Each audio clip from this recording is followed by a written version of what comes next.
What's up, everybody? It's the Hook Master. The business. Got that cake, got that broccoli, got this rap shit on Monopoly. You could try your best to copy, but just know you cannot stop me. No, no. You wanna see me fall? Fuck all of y'all. Yeah, I fall. I bounce back like a yo-yo. Don't do no cocoa. Let's smoke that dro-dro. I got that flow. Yeah, you know I'm creative. Yeah, you know I created. Yeah, you know I'm gonna make it. Yeah, you know I don't fake it. Yeah, you know I'ma take it. Yeah, you know I'm elated. I'm elated. Yeah, I'm crazy. Gotta feed my baby, feed my baby. Eat good mashed potatoes. Could you pass the gravy? Could you pass the gravy? Pass the gravy. Got that cake, got that broccoli. You could try your best to copy, but just know you cannot stop me. No, no. I'm selected, I'm my own selector. I'm protected, I'm my own protector. I'm elected, I'm my own elector. Got racists afraid of us like black is contagious. They lock us in cages. They run us through mazes. Whoa, whoa. Whoa, whoa. Got that flow. I ride the beat. I'm bounce back like a yo-yo. And I'm a go-go. Gotta get this dodo. Yo. We got that cake, got the broccoli, got this rap shit on Monopoly, yo. I said I'm melanated, and I'm educated. I know that you frustrated. I know that I'm elated. Yeah, you know I created. Yeah, you know I'm creative. Let's go. Yeah, you know I'ma take it. Yeah, you know I don't fake it. No.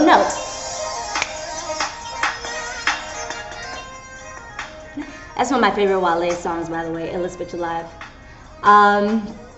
So one of my first songs that I'm going to release is going to be called Betty Boop. And I'm not sure if you all are familiar with the story of Betty Boop, but she was actually my complexion.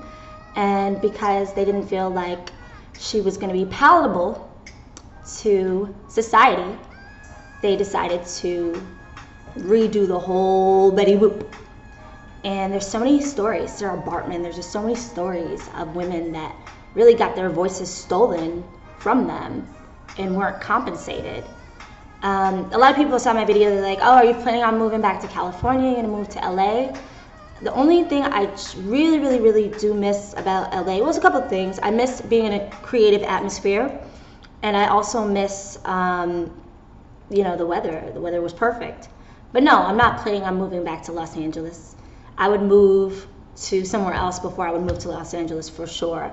Why? Because the image that's been portrayed to the world of people that look like me comes from Hollywood. There's a lot of very sinister people that are leeches, culture vultures, who love to steal people's creativity and not compensate them.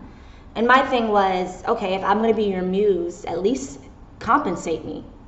I was hearing music of mine when I started recording in Hollywood. I was hearing music of mine on the radio, lyrics of mine on the radio. And I'm like, that's so crazy because I have over 10 years of lyrics, things that I've never heard before until I began to actually release it. And it was just like, it's fraudulent. People get compensated super adequately for their creativity, and for people to just feel like it's okay to just steal from people and replace them with, carbon copies who are way less talented, less creative for their own manipulative purposes. I'm like, I'm not in it for that. That's not what I signed up for. And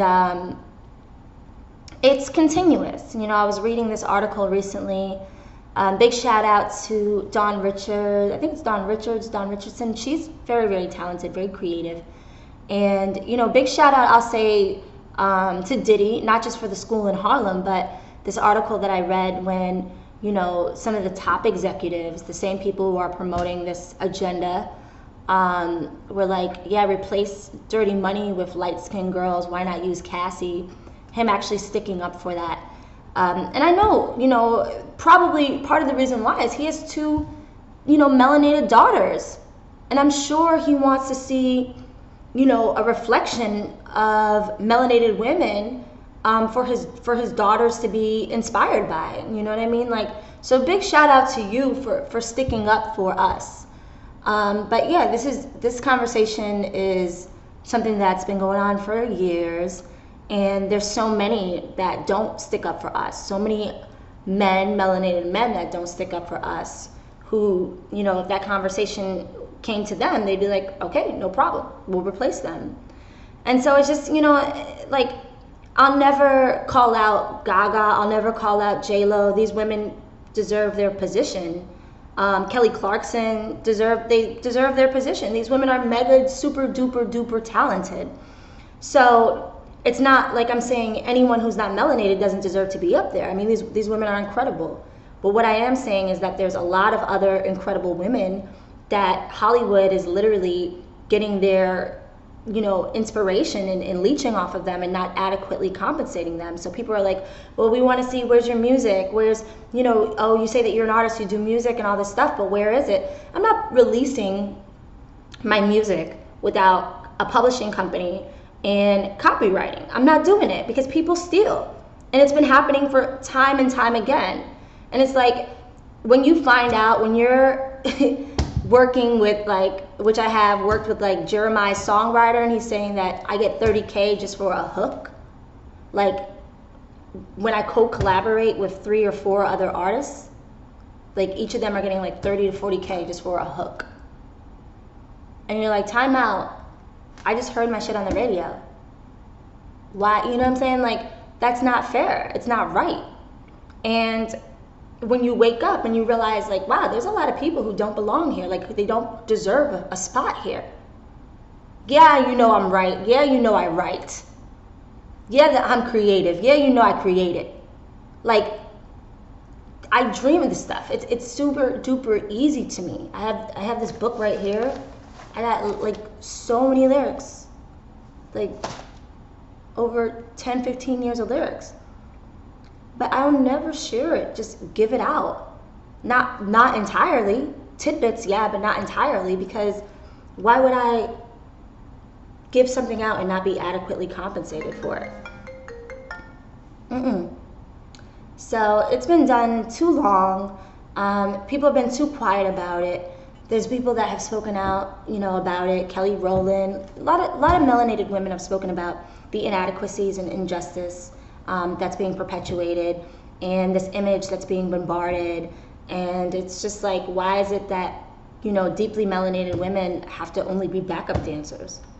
Yeah, it's great to dance, but why can't they be the lead? Why can't they be, you know? So that's my 2 cents. Like I said, I wasn't going to make this channel all about race, but it's something that definitely needs to be addressed, and I'm always going to keep it real and get things off my chest. Yeah, if you have, oh, big shout out also to Lupe Fiasco. I saw him in concert a few weeks ago when he was here in DC.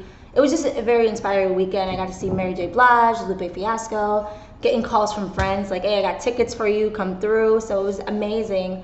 A big shout out to Lupe. To me, he's always been one of the best, you know, hip hop artists to ever do it.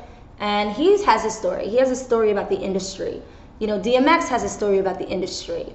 And, you know, and I'm not saying it's everybody. I'm not saying that, but oftentimes the ones that last had to do, you know, the most backstabbing.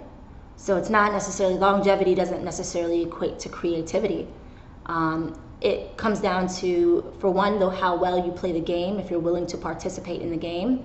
And there's just some people who are not willing to participate in the game. And, you know, it's like, I wish that Hollywood would see that, like, ratings are down. Ratings are down. Like, people don't want to watch talking heads. People aren't fascinated with scripts anymore. They want authenticity. You know, isn't Cardi B's rise a reflection of that? That people want authenticity. They don't want, you know, fakeness anymore. Wouldn't you guys learn from that? Look at the success of Black Panther. You know, when you put melanated people in and with talent, look at what that can do. Oh, rest in peace. Big shout out to Stan Lee. But yeah, I mean, it's been the same thing over and over again. People are tired of it. You know, people want to see variety. They want to see all different colors of the spectrum. They want to see, you know, Asian, Latin, black, light-skinned black, blue black. They want to see it all. You know, that's what people are asking for. And you guys are continuously trying to perpetuate this image for whatever reason that serves you. Maybe so your kids can feel good. Oh, big shout out also to Victoria's Secret. I mean, they have just like a very good, I was watching some of the behind the scenes, the show or whatever. They had a very diverse, you know, array of models. So I was really impressed with that. And also I think the average age of the models was like 32 or 33. Big shout out to Victoria's Secret. But yeah, I mean, people want to see variety. You know, they have that one model who has, I don't know if it's vitiligo or whatever, but it's like, it's different. You know, people like that. Like, nobody wants to see the same thing over and over again. So my thing is, like, for one, stop stealing people's creativity and, you know, give adequate compensation. It wouldn't have been an issue for me if I was in Los Angeles and people were like, yeah, we really like your hooks. We really like your music. We want to compensate you adequately for it. But to do shady, shisty stuff like try and steal my stuff and expect, you know, I got milk for days. So you can steal a little bit of milk, but I'm the cow. This stuff is very natural. I'm not trying to be too cocky about it, but it's just something I've been doing for ages. My father is a musician. He played with legends. Like, I grew up understanding harmony, understanding notes and tones. Like, it's not forced to me. It's very organic. Rhythm is something my grandma, you know, was a dancer in her village. Like, this is something that's organic to my roots. It's not something that's rehearsed or has to be rehearsed. It's very organic.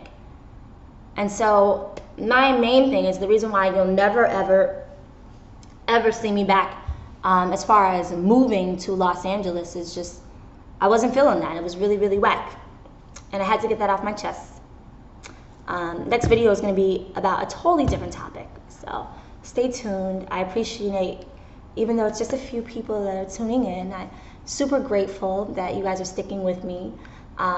Skyline 360, like I said, is going to be back. And I'd love to hear your comments about this topic, about colorism in Hollywood and injustice in Hollywood. Noir, the hip-hop blogger. Write in.